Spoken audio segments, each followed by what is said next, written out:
유영철, 정남규, 강호순 등 실제 범죄자들을 모티브로 한 연쇄살인마들이 차례로 등장했고 이들을 잡기 위한 범죄행동 분석팀의 프로파일러 송하영, 김남길 분과 팀장 구경수, 진성교 분, 기동수사대 팀장 윤태구, 김소진 분의 치열한 공조가 그려져 시청자들의 손에 땀을 쥐게 했다. 악의 마음에서 사회에 걸쳐 등장하며 극의 긴장감을 더욱 높였던 범죄자는 단연 희대의 연쇄살인범 유영철을 모티브로 한 구영춘이었다. 부유층 노인들을 살해하고 성매매 여성들에게 연쇄살인을 저지른 인물로 구영춘은 배우 한준호가 연기했다. 한준호는 JTBC 멜로가 체질에서 은정, 전효빈 분의 남자친구 홍대로 얼굴을 알리고 KBS ETV 출사표에서 수행비서 김민재로 티빙 해피니스에서 돈 많은 백수 김세훈으로도 활약했던 배우다. 멜로가 체질의 홍대로 익숙했던 시청자들에게 구영춘으로 변신한 한준호의 모습은 이전 작품과 캐릭터가 생각나지 않을 만큼 매우 낯설게 다가왔다. 한준호는 최근 뉴스일과 진행한 인터뷰에서 의미 있는 작품에 참여할 수 있게 해주셔서 감사하다며 출연 소감을 털어놨다.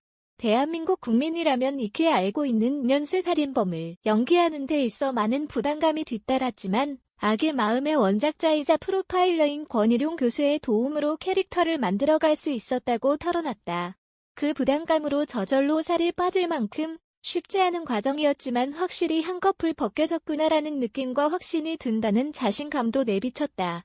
악의 마음을 통해 또 한 번 한준호라는 배우의 연기력과 잠재력을 확인할 수 있었던 열연이었다. 한준호와 만나 악의 마음과 함께했던 시간들에 대한 이야기를 나눠봤다. 악의 마음 출연 소감은 의미 있는 작품에 참여할 수 있게 해주셔서 감사하다. 촬영하는 과정도 그렇고 처음부터 끝까지 잘할 수 있을까 걱정되고 생각이 많았는데 끝나는 시점에서 의미 있는 작품으로 남아서 다행이다. 작품 자체가 실제 인물들과 실제 있었던 사건 바탕으로 한 이야기인데다 메시지도 짙고 서사가 시사하는 바가 큰데 그런 좋은 작품에 참여했다는 점이 가장 뿌듯하다. 멜로가 체질 홍대로 많은 이들이 기억하고 있는데 악의 마음 구영춘으로 연기 변신했다는 점에서 주변의 반응도 남달랐을 것 같다. 어떤 반응이 기억에 남나? 주변에서도 댓글로 많이 했던 얘기가 멜로가 체질 홍대인 줄 몰랐다는 얘기였다. 전작이 생각이 안 난다고 해주시더라.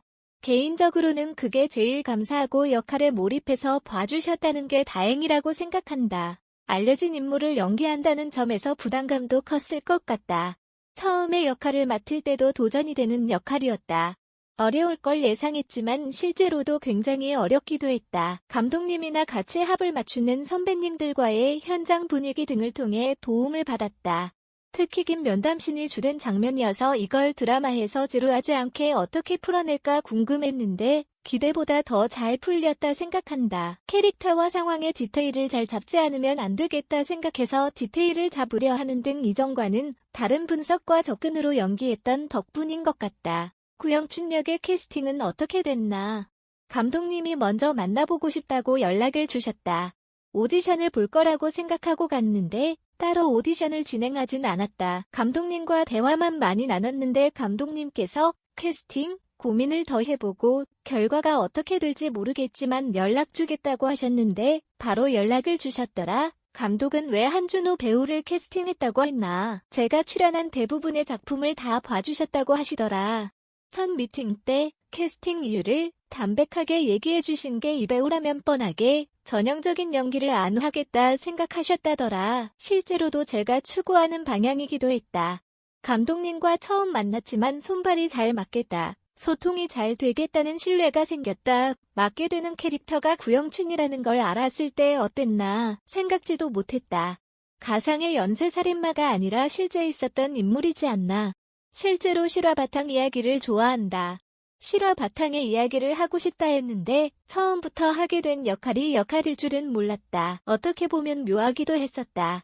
휴머니즘을 좋아해서 실화 바탕의 이야기를 하고 싶어 했지만 이 인물은 그쪽과는 반대되는 인물이었다. 남들이 아무리 공감을 못해도 배우로서는 공감을 해야 하는 지점을 찾는 게 쉽지 않았고 설사 직접적인 공감을 하지 못하더라도 이 인물을 입체적으로 표현할 수 있는 다른 방법을 찾아야 했다. 권일용 교수님도 그렇고 감독님도 다른 범죄 수사물과 차별화하시고 싶은 욕심이 있으셔서 고민이 많으셨다. 실제 인물과 극적인 요소에서 모두가 간극을 어떻게 좁힐지 갈등이 많았고 연기할 때도 얼마큼 리얼리즘을 갖고 갈 것인가 고민이 컸다. 권일용 교수는 어떤 조언을 해주었나. 처음 리딩 당시에도 뵀었고 현장에도 직접 오셨다. 제 연기를 봐주시기도 하셨다. 맨 처음에 연기를 시작할 때 아무것도 모르고 대본을 봤을 때는 인물과 친해지기 전이라 어디서부터 손을 대야 할지 모르겠더라. 이 인물은 행동 패턴과 성향 등에 일반적으로 접근해서는 이해가 안 되더라. 그런 부분에서 권 교수님께서 조언을 많이 해주셨다. 현장에서는 맞게 연기를 하고 있는 것인지 걱정이 많았는데 다행히 좋은 얘기만 많이 해주셨다. 실제 인물이 와 있는 것 같다고 해주시더라. 배우들 연기를 보시면서 교수님도 실제 인물과 대화하셨던 내용들을 떠올리셨다고도 했다. 중간중간에 주시는 아이디어로 현장에서 추가된 대사도 있었다. 초반의 혼란과 다르게 현장에서는 어느 정도 준비가 돼 있으니까 그런 조언들이 큰 힘과 도움이 됐다. 감독님께서도 대본에 얽매이지 말고 현장에서 즉각적으로 표현해줬으면 좋겠다 하시는 게 많아서 다 같이 현장에서 만들어간 작업이었다. 부담감은 어떻게 이겨냈나? 촬영 기간이 4개월이었는데 그 기간 동안 부담감을 갖고 갈 수밖에 없었다. 간단하게, 담백하게 표현할 수 있는 인물이 아니다 보니 4개월이라는 긴 시간 동안 이 인물과 가까워지는 시간이 있었던 게 다행이었다. 그런 부담감을 덜 수 있었던 요인은 현장에서의 팀워크였다. 같이 고민하고 만들어가는 과정이 있어서 자연스럽게 극복할 수 있었다. 캐릭터 외적으로도 준비한 게 있었나? 기본적으로 살이 찌면 안 되겠다 했는데 노력하지 않았는데도 심적 부담 때문에 살이 3에서 4kg이 자연스럽게 빠지더라. 감독님께서 모니터를 보시더니 살을 빼고 왔냐고 하셨다. 촬영 초반에는 외적인 것보다는 내적인 것에 집중돼 있는 상태여서 살이 빠졌을 거라 생각을 못했는데 모니터를 보니 제 얼굴인데 제 얼굴 같지 않은 느낌이 나와서 놀랐다. 촬영, 조명, 의상 헤어스타일의 영향도 있겠지만 촬영 감독님께서도 마스크가 좋다고 해주셔서 고민한 만큼 이런 느낌이 나오는구나. 다행이다 싶었다. 역할에 대한 고민을 하다 보니까 연기할 때만큼은 얼굴에 자연스럽게 묻어나는 게 있었다. 너무 안 무섭게 나올까봐 걱정했는데 다행이었다. 웃음, 최대한 연쇄살인마처럼 사이코패스처럼 보여야지 하는 1차원적인 연기를 하지 말자, 함정에 빠지지 말자 했는데 자연스럽게 묻어날 수 있어서 다행이었다.